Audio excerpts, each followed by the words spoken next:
Right, we do a countdown because that's kind of what I've always been doing with this. Not 100% sure why.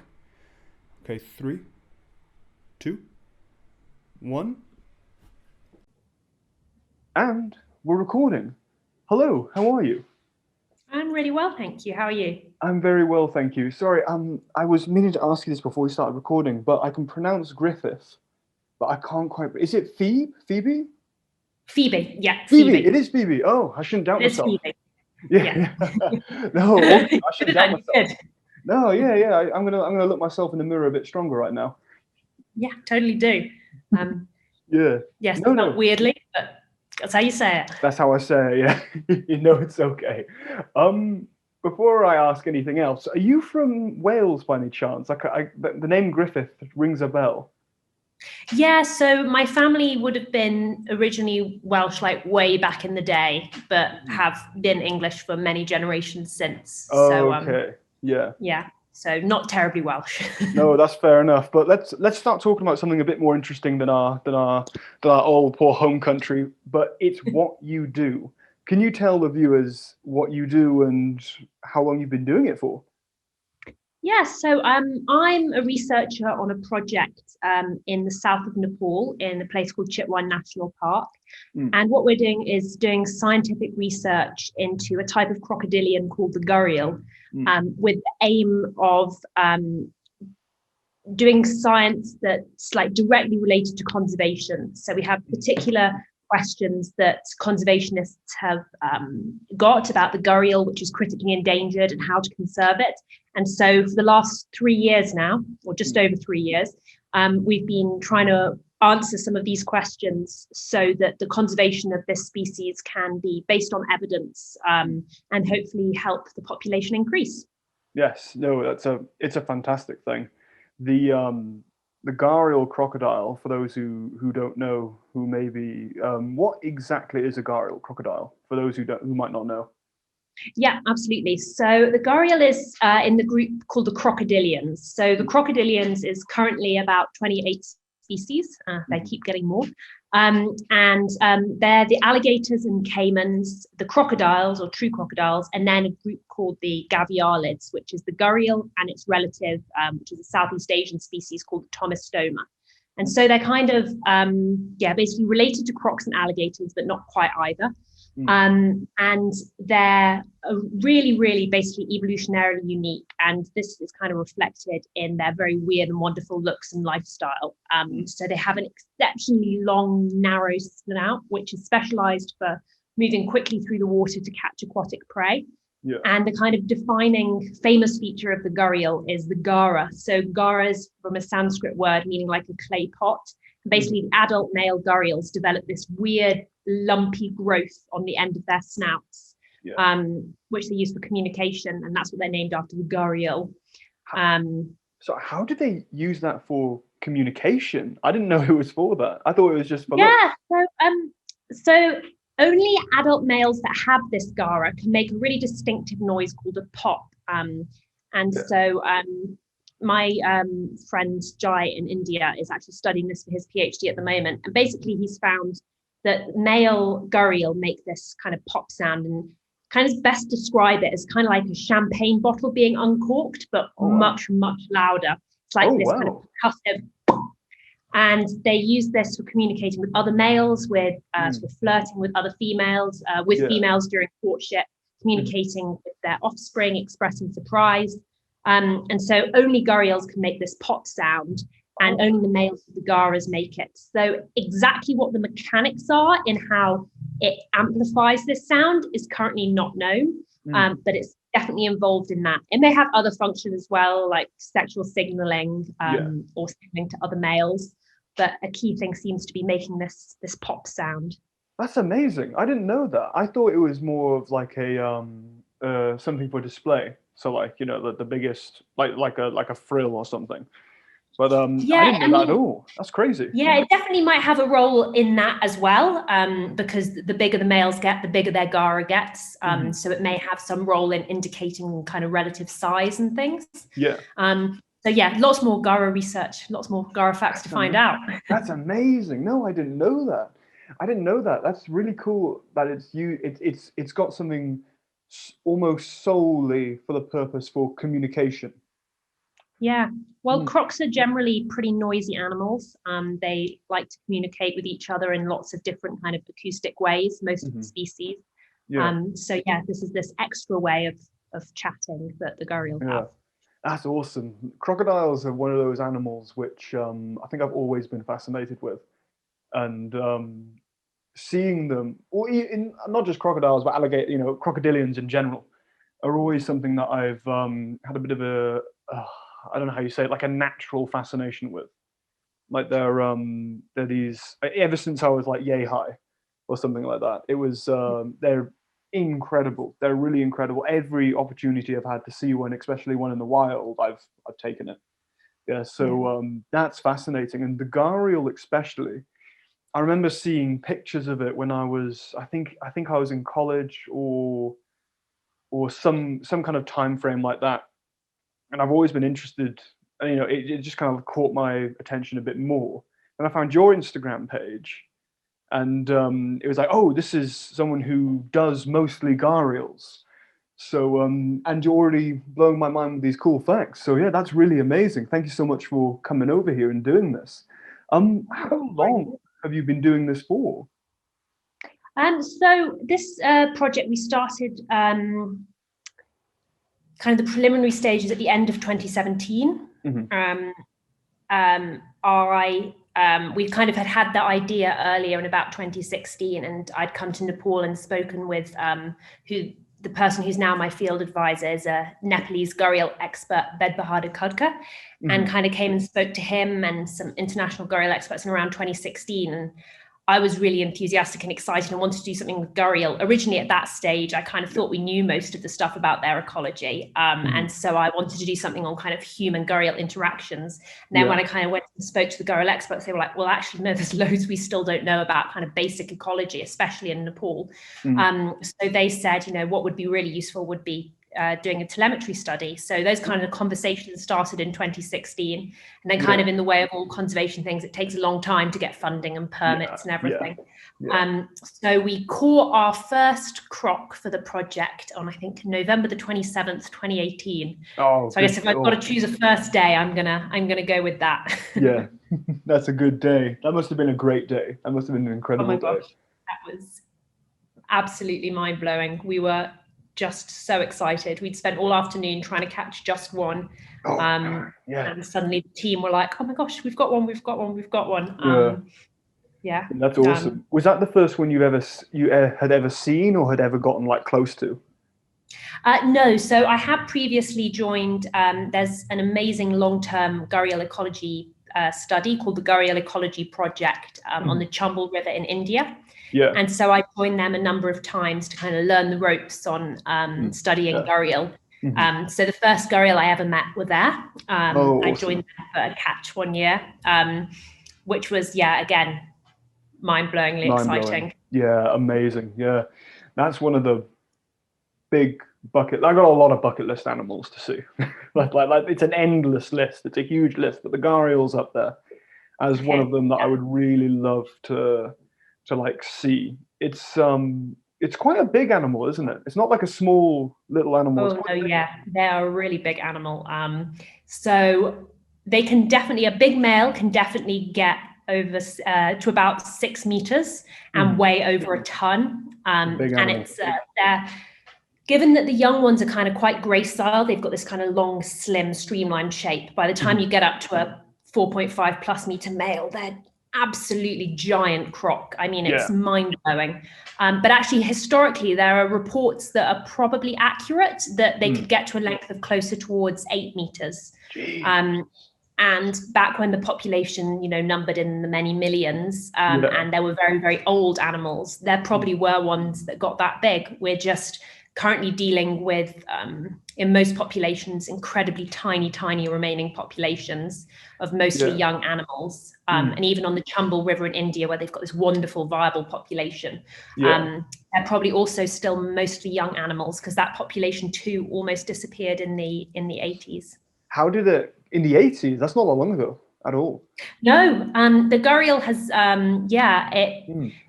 really started to decline. So it was possibly, back in the early 20th century, it was probably one of the most numerous crocs on Earth because, you know, they're not a territorial croc. You can get really, really high densities. And there are these old kind of reports of people going along and being like, we saw the dreadful lizard many times in the water and all this kind of, you know, and you know, people recording how many they shot at in an hour. So the density and numbers were probably massively high.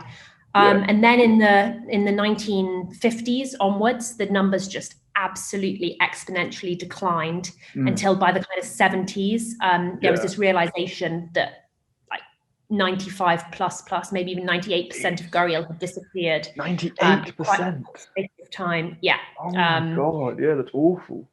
Yeah, so it's then luckily people suddenly thought we've got to do something about this, and conservationists in India and Nepal put in place some conservation programs which kind of clawed them back and saved them in a couple of protected areas. But sadly they went extinct in Pakistan, Bangladesh. They had a really big range.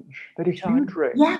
Yeah. And so they used to be found in the Indus, most of the Indus Valley, the whole Gangetic Basin, and then the Brahmaputra in the east, possibly as far as the Irrawaddy, but we kind of don't know whether those reports were either gharial or their relative, the Tomistoma. It kind of is an interesting thing we don't know. But certainly they had this massive range across most of kind of the Indian subcontinent. And they're now only really found in 14 isolated localities, of which basically only 6 are breeding populations. Wow. That is not good. That's not good. No, that's not. I knew it was bad, but I didn't think it was that bad. It's really bad. That's really bad. They kind of had a bit of a reprieve in the 90s. You know, conservation efforts in the 80s basically did a lot of collection of eggs, rearing them up to a certain age and kind of throwing them back in the wild. The idea being that this would avoid the high natural mortality of little small gharials, which are apparently totally delicious to pretty much everything. So everything nails baby gharial. So after that, there were some increases. And by the 90s, everyone thought, you know, they're on an upward trajectory. They're going to be okay. And then by the early noughties, they kind of were going extinct again. In 2004, 2005 in Nepal, there were only like 40 animals. Jeez, man, that's crazy. That's such a, what is that? The 80s. That's a couple decades from several. Do you say several million animals to like almost nothing? Yeah, probably in the 40s there were several million. I mean, it's likely. I mean, we can't, you know, accurately know, but based on the kind of quite high population densities they can get to in recovered populations, then they probably could have been that high before.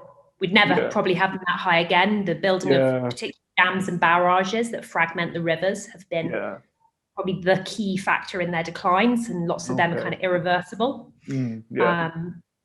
But yeah, like through dedicated conservation action, they're doing okay. So it's a kind of there's a lot of heroes in gharial history. Yes, I can imagine. Come out and save them. So I'm very privileged to be able to join this kind of history of conservationists. No, it's fantastic, and it's as you're talking about it, it's almost like it's almost like an incredibly positive story, because you have an animal which was almost, I was reading something about the American elk. This is a longer ago, but like that was almost wiped out completely, and then through hard work of conservationists, it was brought back to the mainstay. It's not as many as it was, but it's still there, and it's going back up again. This sounds very similar. It's something which almost was lost to us, but through some elbow grease and some hard work, it's coming back. And I think there's definitely kind of parallels in gharial conservation. The fear is what happened last time. So after the kind of success of the 80s, we then had massive declines again in the 90s, and that's the kind of the fear is, you know, we don't know, the numbers are still so small that kind of there are lots of emerging threats that are very difficult to tackle. So pollution and sand and gravel mining is probably the really big one. What are people mining gravel for and sand? Yeah, so it turns out that the mining of sand, river sand in particular, is one of the biggest extractive industries in the world. And it's just totally not reported on. But I mean, it's absolutely probably like one of the unparalleled conservation crises. Because basically all over, particularly all over Asia, all these rivers are having their sand mined because that's absolutely perfect for making things like concrete and glass that we use for building urban areas. And we currently don't actually have an alternative. And, you know, desert sand is unsuitable because it's windswept rather than water eroded. So basically only river sand is suitable. And all these rivers across Asia are basically having all the sand removed, which directly destroys the habitat of wildlife that need the sand, like gharial and turtles that lay their eggs in it, but also desperately damages the environment for absolutely everything else, from fishes through to local communities who rely on the river.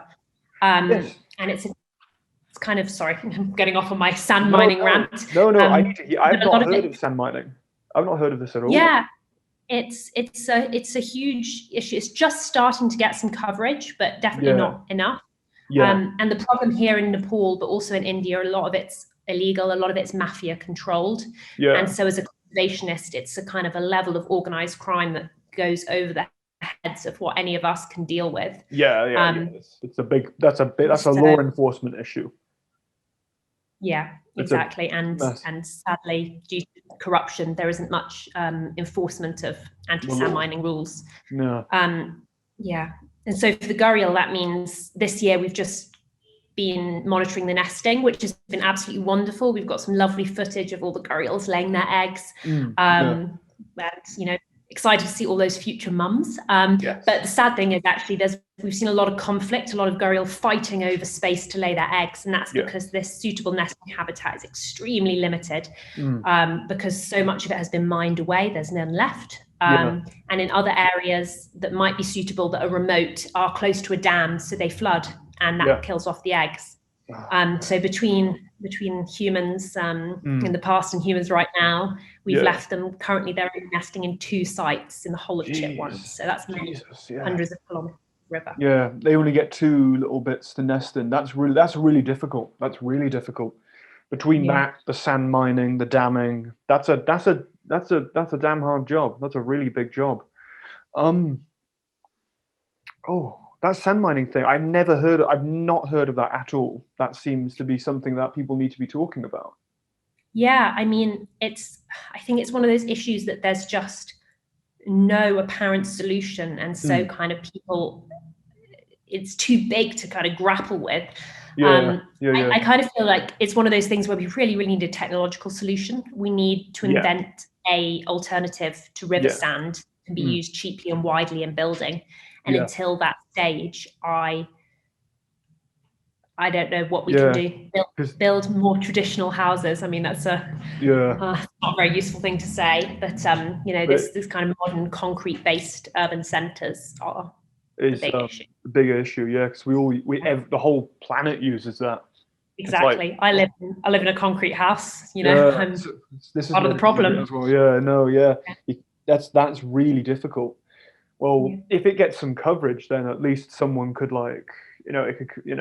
someone could be talking about it, because I feel like that needs to be talked about, and it must be. It's got to be stressed that this isn't just a wildlife issue. There are people whose lives will be destroyed by that as well, like people who live on the river. Yeah, absolutely. I mean, if we think about a huge number of people in the world today rely on freshwater fisheries for both, you know, food source, protein source, and income. And so activities like sand mining that cause, you know, really huge declines in these freshwater fish often have impact on people who are usually incredibly poor. You know, fishing communities tend to be communities with few other options, and often marginalized communities. You know, particularly in Nepal, lots of the fishing communities are landless and have no other option. So anything that's going to destroy the habitat for fishes and reduce freshwater fish numbers and diversity, like it's the impact on people is immediate. This is an incredibly this is a big problem. That's what I'm trying, like, for all across the board. This is a bad thing. Yeah. I know, yeah, because I get into this conversation a lot with some people, like, human needs come first before animal needs, and I get that. I completely understand that. Like, I understand that line of thinking. It's completely there, but a lot of the times when it comes to ecosystems, it's two of the same thing, because, like you say, even cement is originated from nature. So there is, if we destroy that, then we have no more of these things that are desperately important. So, Yeah, absolutely. If the right person listens to this, we need some alternatives to river sand. That's Yes, we really do. Please, yes, that's a big issue. I've never heard that, and that needs to be that needs to be out there. That's a big problem. Yeah. But no, that's massive. But just to go back to the other thing where they were, you say they were still declining. Is that due to any form of poaching, or because I can't see how they drop so fast? Yeah, so the historical reasons, so the initial decline, so if we're looking back in time, kind of the 50s and 60s, all over the world, basically after looking at all crocs, after the Second World War, you had basically a big globalization leading to an international market for crocodile skins. You had a lot of people, you had a much larger availability of guns and a lot of people with guns. And you had a lot of people with electric flashlights, and hunting crocs is easy. You go out at night with a flashlight, you see the pair of eyes, and you can shoot them. And so basically all over the world, croc numbers plummeted because people were just nailing them for their skins completely unsustainably. And then luckily, a lot of legislation came in and basically created a legal ranching or farm-based croc skin trade. And that is awesome. It's a really successful example of sustainable utilization of a species. So in ranching programs, eggs are collected from the wild, reared up to a certain size, then sold for their leather and meat. And that is an incentive to protect the wild where you collected the eggs from. So it's a really nice conservation system. However, India and Nepal didn't go for that. They didn't want to utilize their endangered species in an exploitive way. So they decided to just kind of conserve them for pure conservation's sake, which also worked really well. They basically said, that's it, no more poaching for skins, like absolutely not. And they cracked down, effective law enforcement, removal of those markets, undercutting of those markets by the new international legal trade. So actually, since the kind of 80s, probably a little tail off a little bit later, there hasn't really been any intentional poaching for skins. Historically in Nepal, they also used to, there were various indigenous uses of gharial. Apparently, if you burnt their gara of a male in the field, it kept off crop pests. Or if you put it under the pillow of a pregnant woman, it would reduce her labor pains.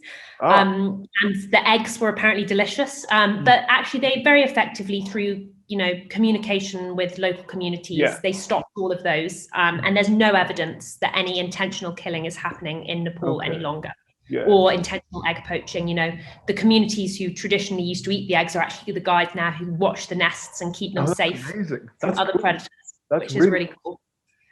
So they're all kind of incidental reasons why they've continued to decline. A big one being, by the 50s and 60s, there was the invention of artificial fibers for fishing nets. And there were suddenly mass available plastic fishing nets that are very strong and they don't decompose. And when they're in these kind of the long nets you sink in the water called gill nets, or gharial in Nepal. And basically those nets directly kill gharial. They get caught in them and they drown.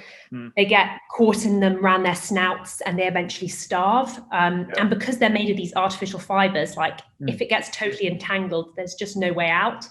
And so that's probably been another major cause of decline, especially for populations that got really damaged and declining by the building of dams that suddenly left them in these tiny fragments of river. It's possible the populations, they had this initial dip, but they may have been able to recover. But the kind of extra issues of particularly these fishing nets have meant that in some places they're functionally extinct. That's And in most right. places, they're totally extinct. So Yeah, that's big. That's gharial. really big. They no, I've seen that. That seems to be an issue. That seems to be an issue wherever you go. Like Yeah. that seems to be a huge issue because I remember I was in South Africa. I spent a lot of time in South Africa, but one of my last times I was there, I was on a boat and we were seeing some seals on an island, and one Mhm. of the pups had a huge net draped around it. It was a goner. That was a goner. Yeah. But I've seen that. I've seen the issue of plastic pollution everywhere. Like I was working in the Azores 2 years ago. This is like a boat hand, and yeah, the Azores is in. For those who don't know, it's in the middle of the Atlantic Ocean. It's about as far away from mainland cities or civilization as I could think of. Like it's like being in the middle of a desert, and there's like a plastic bobber, like a bucket Yeah. that I'm seeing floating around, and there's things growing on it and fish living around it. Yeah, that's crazy. That's really crazy. How often do you see that in your area of work? Every day. I Every mean, day. plastic pollution on every level is huge.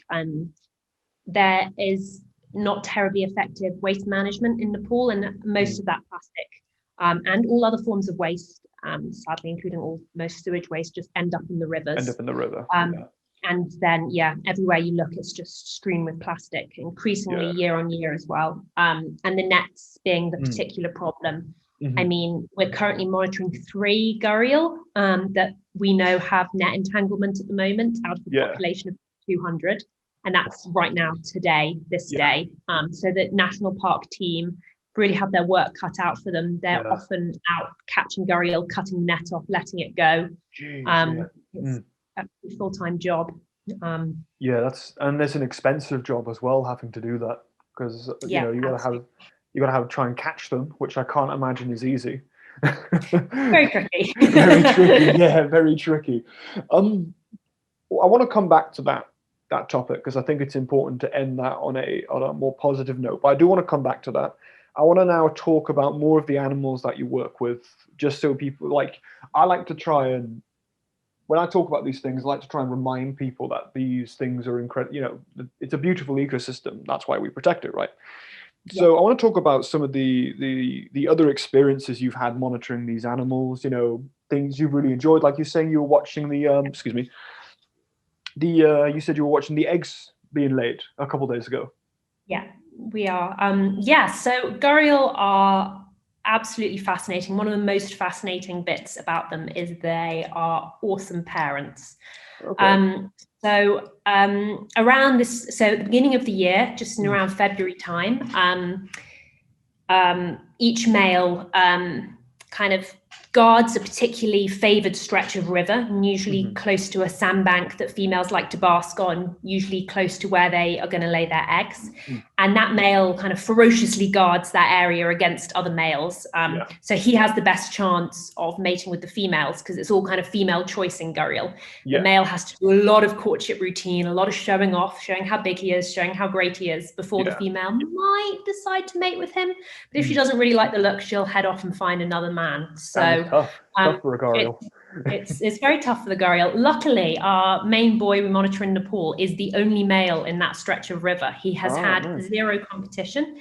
He's probably never seen another adult male in his adult life. So he's having a pretty chill time. He's having an all right down time. at our other site, we have 2 adult males, and that's it currently in Chitwan, 3 adult males. And so after that, they mate, and eventually the male kind of heads off. And females basically have to find these really nice, high, sort of beautiful, high sandbanks to lay their eggs in, which kind of just finished last week. So they lay communally. So all the females come out mostly over a few nights in the middle, but generally spaced over about a fortnight period. And they all lay within the single sandbank. So in Nepal, that's up to about 20 females in one site. But down on the Chumbel, where we have many, many more females, then you could get, upwards of 50 females choosing the same site. Oh, wow. So it's really cool. Yeah. They're very social then. They're very social. So as a general rule, when you're anywhere with, as hopefully you will be when you're ticking off your bucket list, Yes. somewhere with gharial. Yes. You tend to get them clustered in a river. You know, they choose to haul out at the same sites. Often they sit on top of each other. Other croc species tend to be quite territorial. Not so for gharial. They love other gharial most of the time. That's amazing. Yeah, he's not having it. He's not having it at all. No, they do full-on battles. It's awesome. Oh, that must be amazing to see. Oh my gosh, yeah, it's really, really cool. I saw two alligators going at each other once in the Everglades. I love the Everglades, but I saw them going at each other. I was trying to photograph it, but my camera kept malfunctioning. Oh no, Always. They were literally like maybe 10, 15 meters away. And I'm trying to take a picture of it. My camera's malfunctioning. I was like, oh no. But then, were you? Sorry, I cut you off just as you were saying that. Then, but were you going to say that they mother their chicks together in a sense? Pretty much, yeah. So what happens is they then all hatch. They got laid in a short space of time. They also hatch all together in quite a short space of time. So the females go and dig them out.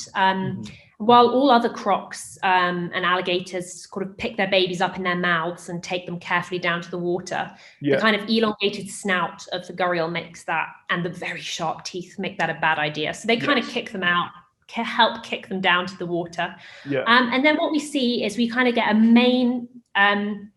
get two different situations. I'll talk about the Nepal one first and the India situation, because it's kind of a fascinating difference. In Nepal, we find there's a main guardian female. So one particularly large female, so an old female, she takes on the primary role of guarding the creche of hundreds of little hatchlings. Oh my God. So for a number of weeks until the monsoon floods really start, she will guard this whole creche. They kind of sit on her head. She stays with them day and night, protecting them. And then you get a couple of other satellite females. So these other females kind of also protect the hatchlings, especially if some end up going off downstream or upstream. They'll go and kind of keep them safe in those new locations, herd them back to the main female, and try and drive off any predators. So any, anything from wading birds to wild boar to mongoose to mugger crocodiles, those gharial are going to see them off as best they can. They'll even kind of take two looks at a human before deciding that's too much of a challenge. So we have these kind of wonder mums in Nepal, who are a couple of mums doing a really good job looking after everyone's babies for like 4 to 8 weeks. That's crazy. On the Chambal in India, that major role is taken on by the males. So huge Gara males, 5-6 meter males, they actually guard most of the hatchlings, and there the creches can be over 2,000 hatchlings being guarded by this big male, and also females are also involved in caring for the hatchlings. But weirdly, we haven't seen that in Nepal. So whereas the males have this really prominent role in looking after the hatchlings in the Chambal in India, we don't see that. We haven't seen that at all in Nepal, which is really interesting. Kind of the other cool thing, so the Gharial Ecology Project that I mentioned before, they've observed that sometimes that guardianship role is taken on by younger males who have yet to breed. And the kind of theory is that potentially those younger males are kind of apprenticing. So they're showing females for future years, I'm a good dad, look at me, I'm really good at looking after the hatchlings. And that might increase their chances of getting chosen as mates in the future. So it could be driven by this kind of male-male competition. And in Nepal, where there's no male competition, there's no need to show the females you're a good dad, because you're the only option. You're the only dad. The only dad. But yeah, they're really, really awesome parents, which is adorable. No, that's amazing, and I love the border difference. Like when when you go, obviously for them it doesn't, borderlines don't exist, but like when you go from like one territory, a sense, to another, there's almost like I'm using the wrong word. I know I'm using the wrong word, but it's like a cultural difference between the species. Like you have a population here and a population there, and they're doing the same thing differently. Yeah, totally. It's really fascinating, and kind of trying to understand the underlying drivers behind that behavior is kind of from an evolutionary biology point of view, the really cool thing.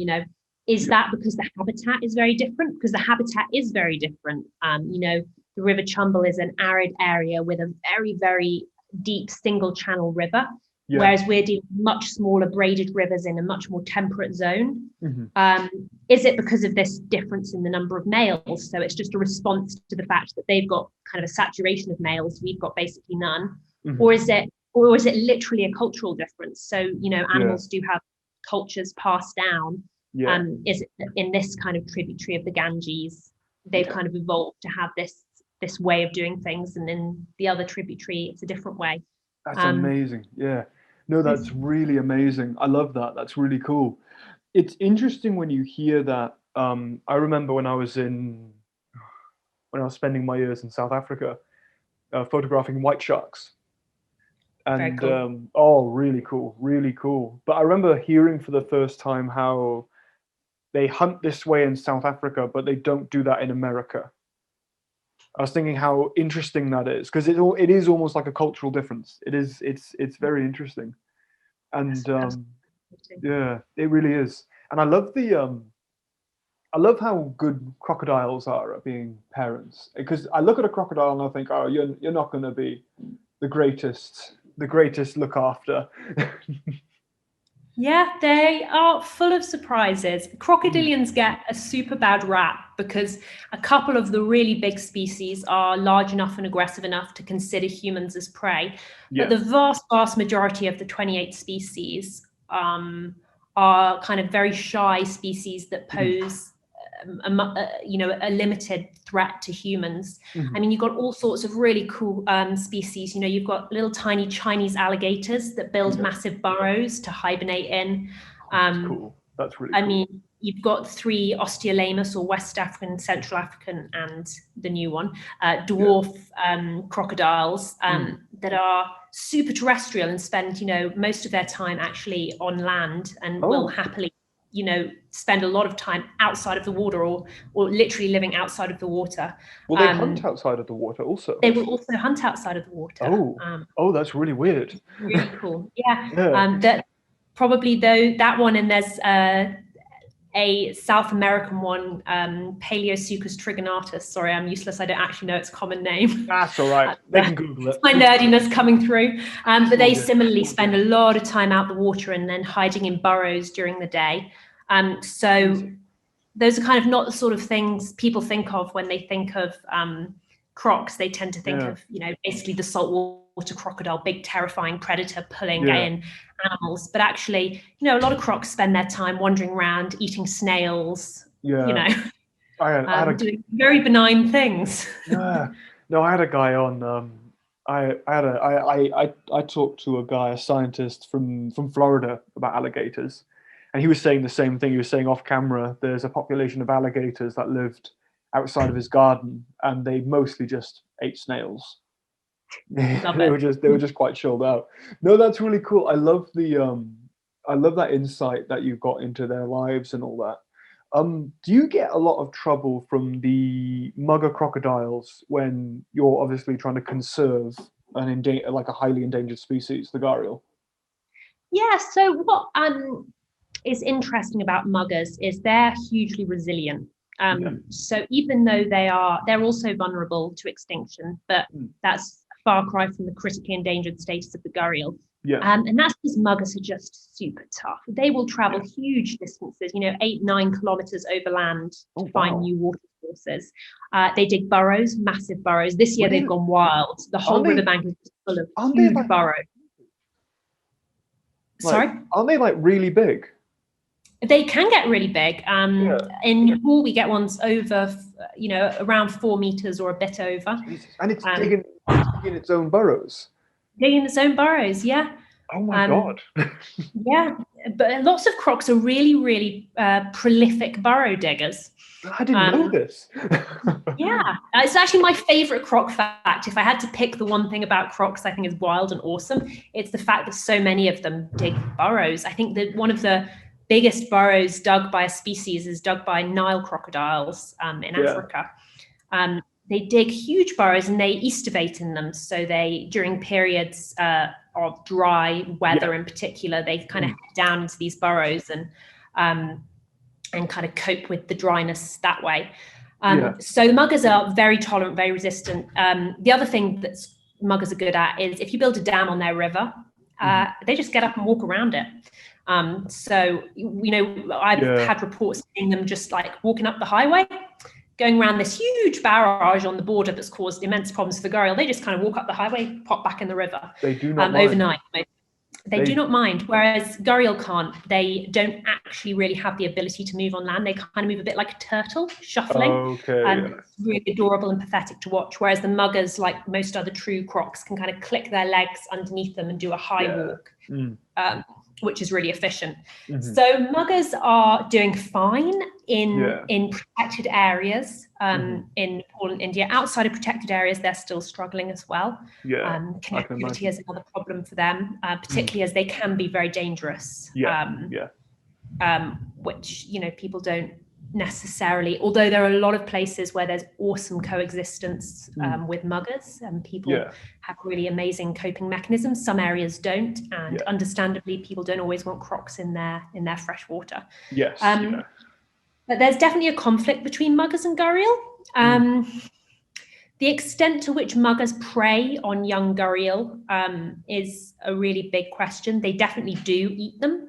They probably eat both wild ones and ones released from captivity in particular, because they are not aware that a mugger is a threat. So sadly, particularly in India, a lot of released ones have been seen to be chomped on by muggers. Mugger crocodiles. Which is a real shame. And there's possibly, because of this situation where the gharial numbers have been really, really depressed, whereas the mugger have much more successfully recovered, we've potentially got a bit of an unnatural population difference. So particularly somewhere like Chitwan, you've got a large number of muggers relative to a small number of gharial. So whereas historically, if there's like 10,000 baby gharial every year hatching out in Chitwan, some of them are going to be fine. Actually, if you've only got 200-300 hatching every year, all it takes is a chunk of them to be eaten by the big mugger population, and you've got a bit of a problem. But I think it's not a huge issue. The issue is definitely more the direct human impacts, and the muggers maybe a small compounding issue.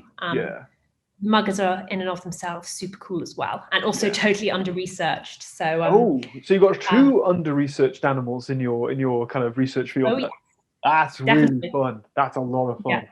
They're such a cool animal. They're such a really and the only word I can use to properly describe it is a cool animal. It's a really awesome animal, crocodile. I'm with you on that. They are cool. That's probably because I'm of the Steve Irwin generation, and he persuaded me crocs were very cool. Yes, I was on the tail end of the Steve Irwin. I grew up with those little documentaries. Oh, they were great. I loved them. They were so good. Oh man, no. Do you get much? Let me just think. Do you get much pushback when it comes to crocodile conservation? I need to explain this correctly, because like you said, it's especially with the muggers more so. These aren't exactly safe some of the time. These animals, especially with local communities. Do you ever get any resistance from that? Well, so working specifically on the gharial, as our project is all kind of gharial focused, we don't get any pushback at all. People are very positive about gharial.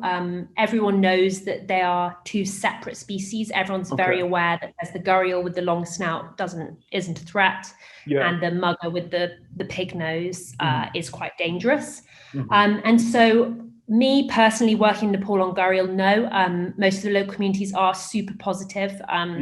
The only time we ever get conflict is when they get tangled in fishing nets. People will often kill them rather than handle them alive because they're frightened. So we get quite a lot killed in that way. But we also, are generally positive and talking about croc conservation and muggers more generally. And in Nepal, specifically being the only place I can personally talk about, we don't see very much kind of negativity surrounding muggers. Yeah. I was once asked a lady what she was managing a community fish pond, and I asked her what she thought when the mugger got in the fish pond, because my assumption was that, oh, she's just going to hate it if the mugger gets in the fish pond and eats the fish. And she said, oh, no, it's really good because the fish spend all their time exercising, trying to get away from the crocodile, and that makes them bigger and more muscly and better to eat. Hey. And I was like, I love that. That's amazing. That's how you make lemonade out of lemons. A very big lemon. Big time. There's bigger human wildlife conflict where I work in Chitwan, in particular elephants and tigers have devastating impacts on people. We've had a number of people killed by elephants just in the last couple of weeks, tigers too. So those are kind of the primary human wildlife coexistence issues, and the crocs kind of small fry in comparison. People do get attacked. There are, you know, occasional, very, very occasionally someone is killed, which is of course an absolute tragedy, and often people have been injured, you know, been bitten or maybe sometimes lost a limb. But those things are fairly rare, and generally limited to the hot season, so slightly more predictable. There's a bit more active. I mean, in the winter when we're catching gharial, we kind of all jump in, we're up to here and there's a mugger over there and there's not really anything to worry about. Whereas in the hot season, I will not be getting in the water. Because that's when he's a bit more active. No, it's I think it's I'm a little bit I don't enjoy, but I'm interested in reading about human wildlife conflicts, because I think it's a good reminder that I'm from a big metropolitan area. So for the majority of my life, I was kind of like, you know, nature wasn't really a thing. You know, it was only when I like to start traveling was when and kind of like became more interested in animals specifically, is when I started hearing more about this. And I think it's just important for the sake of the conversation that we remember that animals that we love and that I find incredibly interesting are potentially dangerous in a sense. Like I had a couple of years ago, I had an incredible experience with a herd of elephants when it came like up to here, and it was like, oh god, you know, really cool. And a bunch of videos got posted about it, like, you know, explaining the situation. And I was kind of hoping that they would have left the part of the interviews I did with them in where I said, hey, look guys, remember, these animals are beautiful, but give them their space. This is, you know, I could have died. Just so like, I don't know. I just find that interesting to hear that, you know, we respect these animals as well as love them.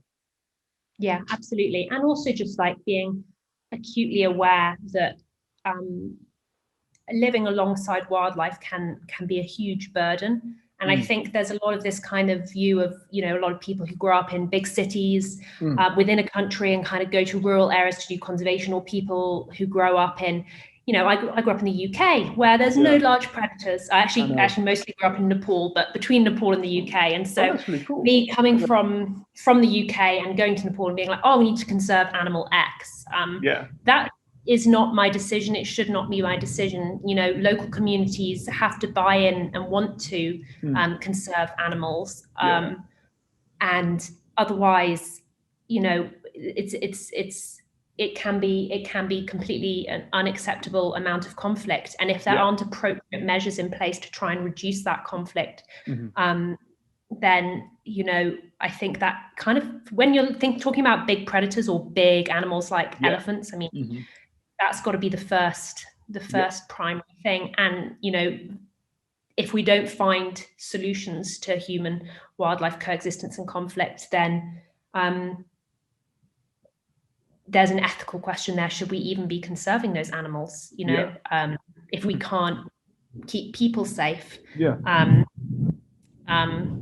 don't know the answer, but it's kind of one I really, really grapple with, because with crocs, it's in some ways it can be a bit easier because you know where the crocs are, and there can be very specific ways, exactly, the edge of the water, there can be specific ways to try and avoid getting attacked. You know, the elephants, male elephants here, they just walk into the middle of town and might kill people sitting on their front yard. There's nothing you can do about that.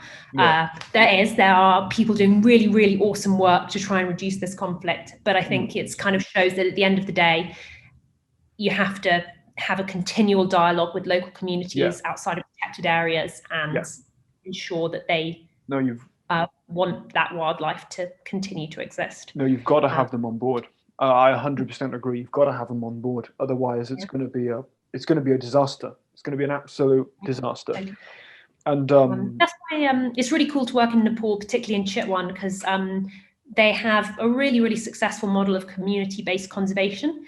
So all the kind of buffer zone around the park and these huge community forests are totally community managed, generally now by elected committees of people from the local community who decide exactly what they want to do with those areas. How they want to manage them for anything from tourism through to resource extraction. And it's a really, really nice model. And you get almost no poaching in Chitwan for those reasons. It's a really cool way of approaching things. And I think as a young conservationist, I love working in Nepal because you spend so much of the time looking around and being like, this is how we should do things. This would make so much sense everywhere. That's how we should do things. I know, I agree, especially if you can convince people that some of these animals are far more that these ecosystems, should I say, are so much more valuable alive than like chopped up and put in a market. Because some of the work I did in some of my time I did in Mossel Bay in South Africa, like the whole town is built around water sports. And it's also built around shark cage diving. So there is a huge incentive to keep this whole ecosystem as it is, and alive, healthy, this, that, and the other. So finding those reasons in the community I think that's one of the most important, the most successful ways you can do things is to make it profitable to the people, not just like money wise, but however they see profit, or give it, like provide it for them. There's got to be that direct connection between people and their kind of local resources, but also, so many people just want to conserve stuff because they love it wherever you are in the world. I'm gutted that nobody conserved the cool, large animals of the UK. I am as well. 100 years ago, so we still have some today.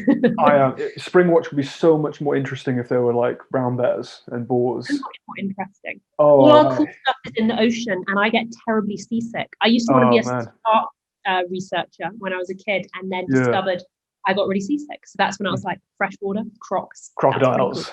That's pretty cool.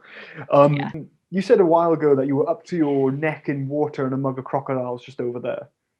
What was that like? To be honest, we were just so excited that we just caught an adult female gharial that watching the muggers blow bubbles at us in an angry manner was just kind of by the by. So this was last year, 2019. Oh God, it's 2 years ago now. Last year feels like it didn't exist. I know. So end of 2019, having had a successful run of catching 5 pilot gharial the year before, we had permits to catch 15 more. And we were focusing on trying to catch adult females. The team of guys I work with are all totally awesome. They're all from the Boti and Marji indigenous communities who are kind of traditional fishing and boating communities.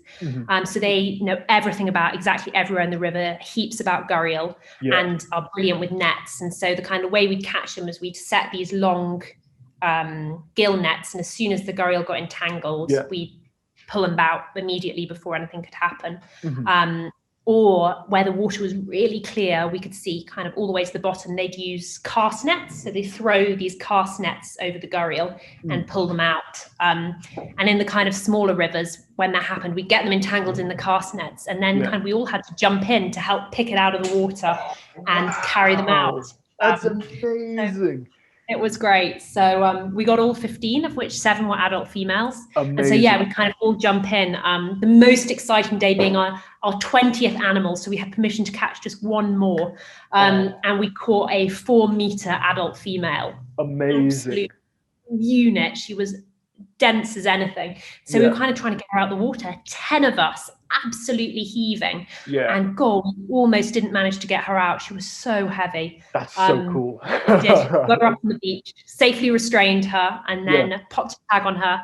And then we do the whole process as quickly as possible with a blindfold on that keeps them really, really calm. And then as soon as it's over, we untie them. And then the last thing we do is we have the blindfold on the end of a really long piece of rope. So everyone gets well out of the way, and then we pull the blindfold off, and usually they go straight back into the water.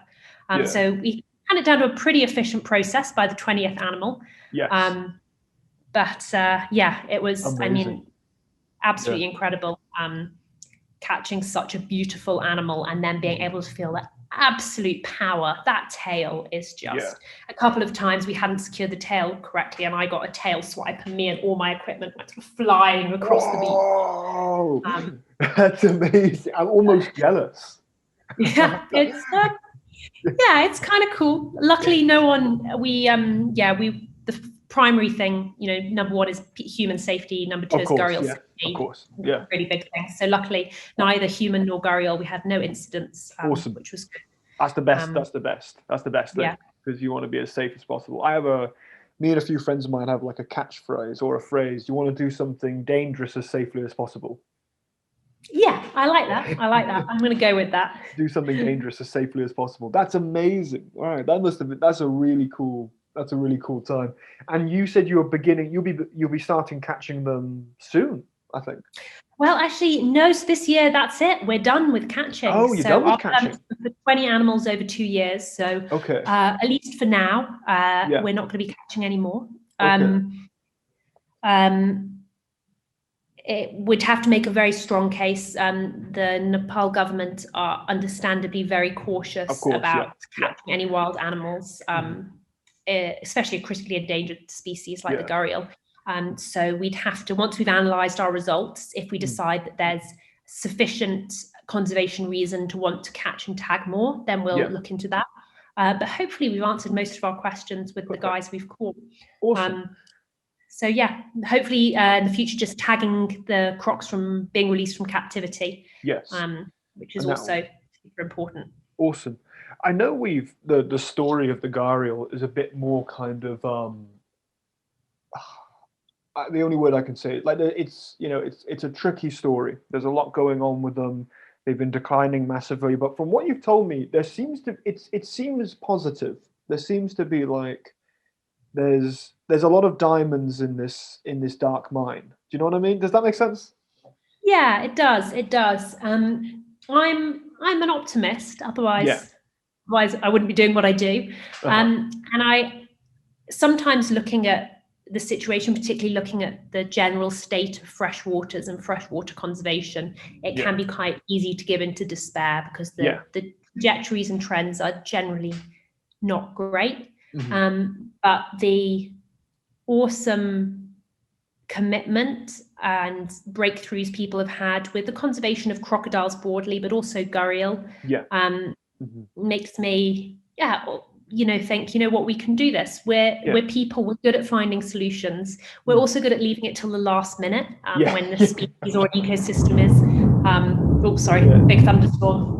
That's amazing. No, don't worry, don't apologize for that. That's cool. Yeah, it's very exciting. We haven't had enough rain this year. There's been like 25% of the rain there should be for this time of year. So all rain is good. Rain is good. Yeah, it's great, especially when you work with a species that needs the fresh waters. Yes, more fresh water. So I kind of, I hope that particularly after this COVID, and people have had a real big rethink about climate change and biodiversity loss. Yeah. I mean, I'm really hopeful that things are going to be on the up from now. I'm also really hopeful that freshwaters are going to come to the fore. They are the most threatened ecosystem on Earth. They're also the most important. We all need fresh water. We all need a drink. And exactly, we all need to drink. We all need to irrigate crops. And I hope that, WWF have just done this big report, Forgotten Fishes, thinking about freshwater fish. And I hope that this is going to be a big kind of turn of the tide, where people start focusing on conserving fresh waters.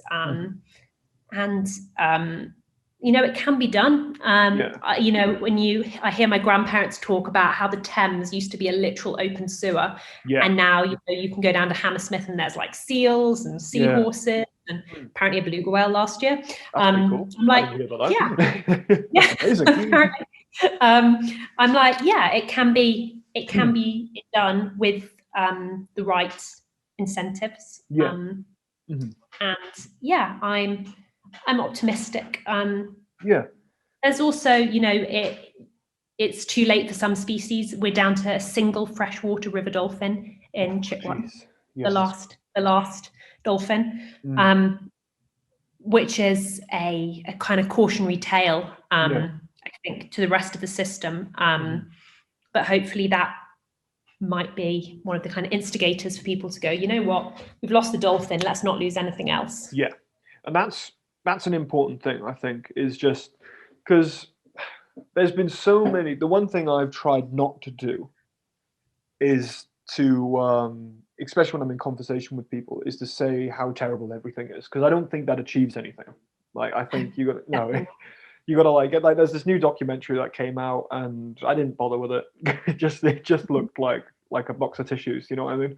Yeah. Like, it just didn't seem right. So I just thought, right, forget it. I'm not going to watch it, because I think it's more healthy to get up there and say, hey, look, we still live.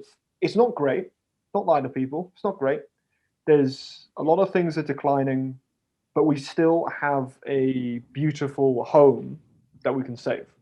That's like, it's such an important message to send. And I'm looking at the time. I'm running out of time on recording, but I want to ask you something for the listeners at home. What can everyday people, like, people who are listening to this, who may not know anything about this, what can they do in their everyday lives to help the planet, freshwater ecosystems, crocodiles, or just the environment in general? Yeah, that is an easy answer for me. Thinking particularly about water, is being more sustainable in what we eat. That means eating less meat. Meat is hugely water intensive. And particularly in Western nations, we just eat a totally unsustainable level of meat. So if everyone cut down, you don't have to go, I'm not saying everyone go full vegan. It's great if people want to, but really cutting down on the amount of meat and other animal products you eat is an everyday decision that has an incredibly huge impact. If we all cut down on the amount of meat we ate, the amount of land we could convert back to wild systems would be massive. And kind of related to that, oh my goodness, when you just suddenly draw a blank. Yes, no, it's okay. The first one was eating less meat.